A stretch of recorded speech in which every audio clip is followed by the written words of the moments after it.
So my salon is called Hair Lounge at CBR. We're located in Christie's Beach, South Australia.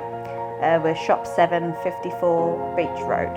A big thing for me when I started the salon was I wanted to make it as an inclusive space as possible, mainly for disabled people, whether that was physical disabilities or whether that was neurodiversity.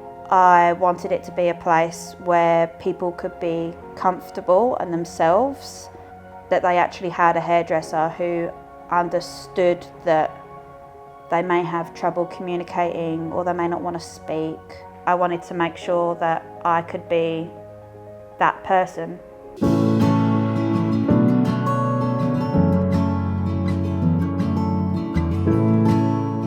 My name's Georgia, I'm 30 years old. I live in Australia now, but I'm originally from the UK.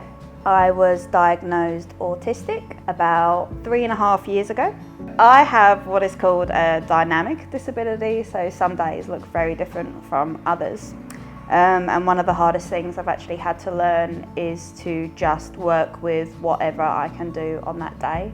I think it's really important when you are disabled is finding that balance, and I do believe that it is possible to do whatever you like, no matter if you're disabled or not.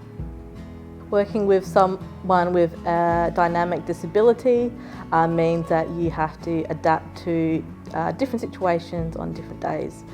Georgia's energy levels can fluctuate, and it's important for me to be there, be productive, and just show up and be who she needs me to be on those days. When I had my eldest daughter, I was very unwell after she was born. I got very severe postnatal depression, postnatal anxiety, and I actually had to be hospitalised.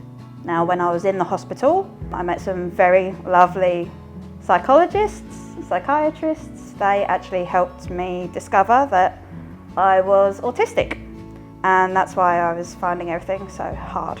So once I joined the NDIS, I chose to work with Creative Minds. Originally, it was a lot of helping me get back into the community. So that involved going to the shops or going to playgroups with my daughter. And so to have someone else coming and helping me and supporting me was invaluable. I couldn't go to the shops on my own. The social anxiety was extreme, and just the functioning of how to even run a household with a baby was something I thought I would be able to handle, and I couldn't.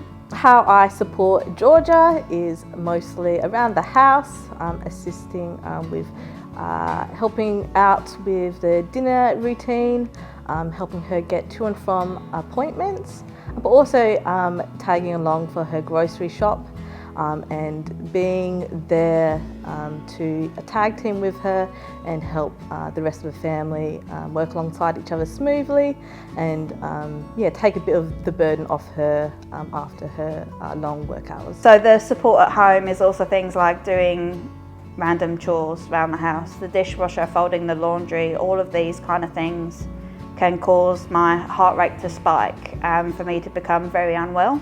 So having somebody else assist me, even in the simplest tasks, is invaluable, and actually means that I am able to be a more productive member of my household.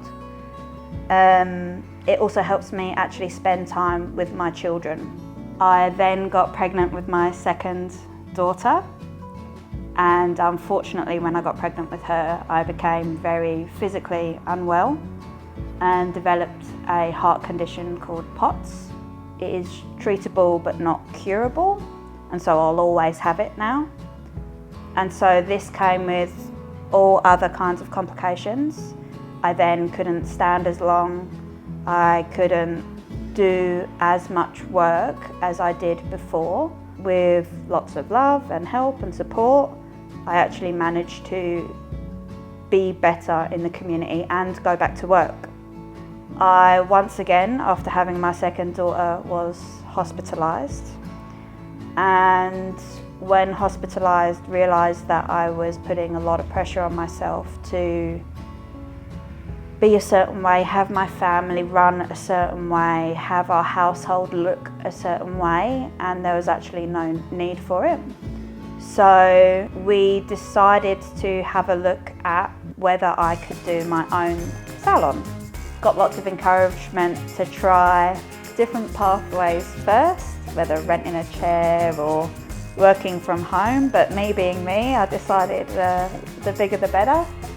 And I actually saw this salon for sale in Creativ Beach, and so decided to look into it, and eventually we bought it.